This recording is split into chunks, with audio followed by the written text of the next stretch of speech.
What's up guys? In this video, we're going to explore several tensor operations by pre-processing image data to be passed to a neural network running in our web app. So let's get to it.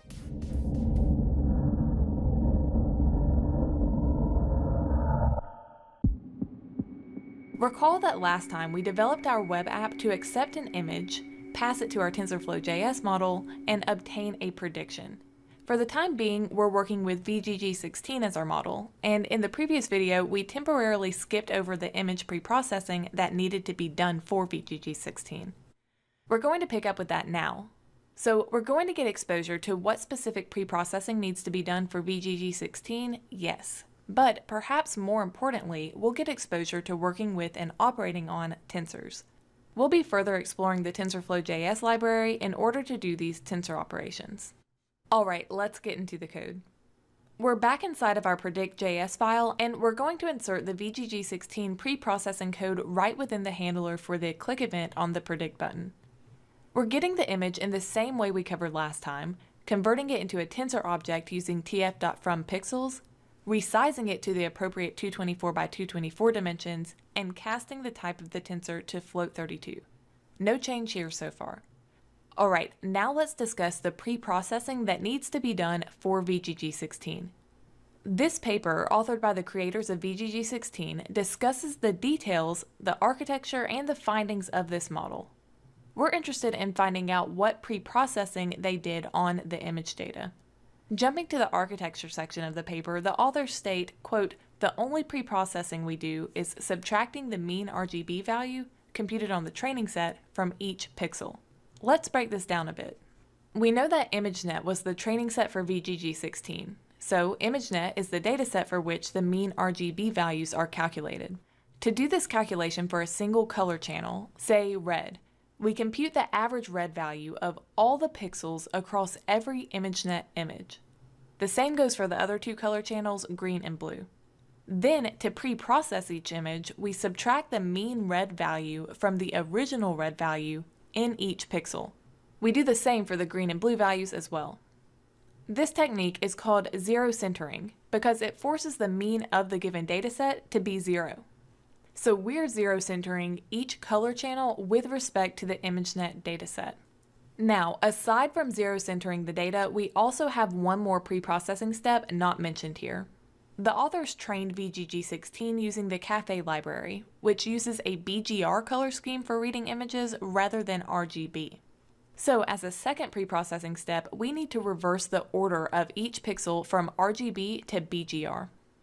Alright, now that we know what we need to do, let's jump back in the code and implement it. We first define a JavaScript object meanImageNet RGB, which contains the mean red, green, and blue values from ImageNet. We then define this list we're calling indices. The name will make sense in a minute. This list is made up of one-dimensional tensors of integers created with tf.tensor1d. The first tensor in the list contains the single value 0. The second tensor contains the single value 1, and the third tensor contains the single value 2. We'll be making use of these tensors in the next step. Here we have this JavaScript object we're calling centered RGB, which contains the centered red, green, and blue values for each pixel in our selected image. Let's explore how we're doing this centering. Recall that we have our image data organized now into a 224 by 224 by 3 tensor object. So to get the centered red values for each pixel in our tensor, we first use the TensorFlow.js function tf.gather to gather all the red values from the tensor. Specifically, tf.gather is gathering each value from the 0th index along the tensor's second axis. Each element along the second axis of our 224 by 224 by 3 tensor represents a pixel containing a red, green, and blue value, in that order. So the 0th index in each of these pixels is the red value of the pixel. After gathering all the red values, we need to center them by subtracting the mean ImageNet red value from each red value in our tensor. To do this, we use the TensorFlow.js subfunction, which will subtract the value passed to it from each red value in the tensor. It will then return a new tensor with those results.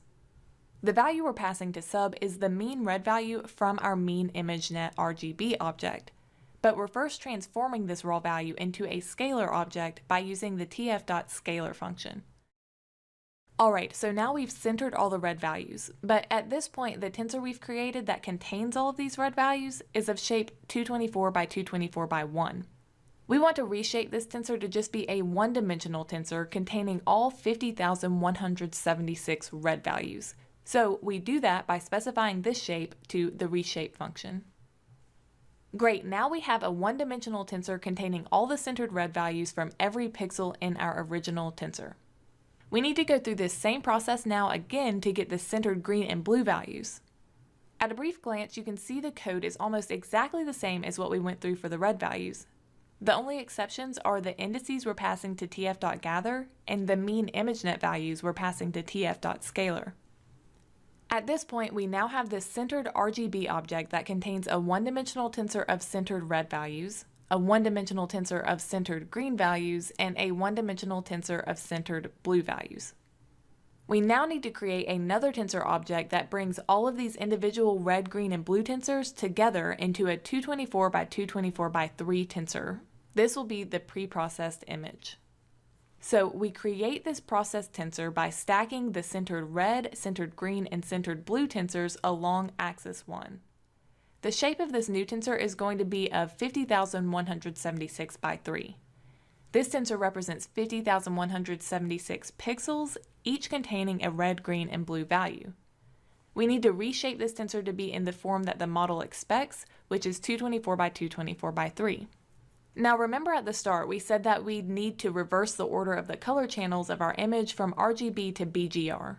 So we do that using the TensorFlow.js function reverse to reverse our tensor along the specified axis.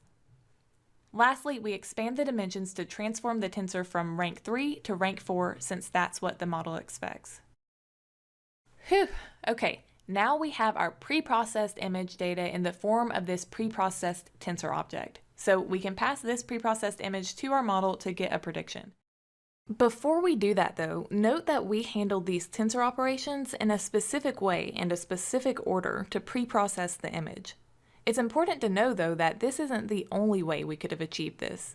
In fact, there's a much simpler way through a process called broadcasting that could achieve the same processed tensor at the end. You gotta be kidding me.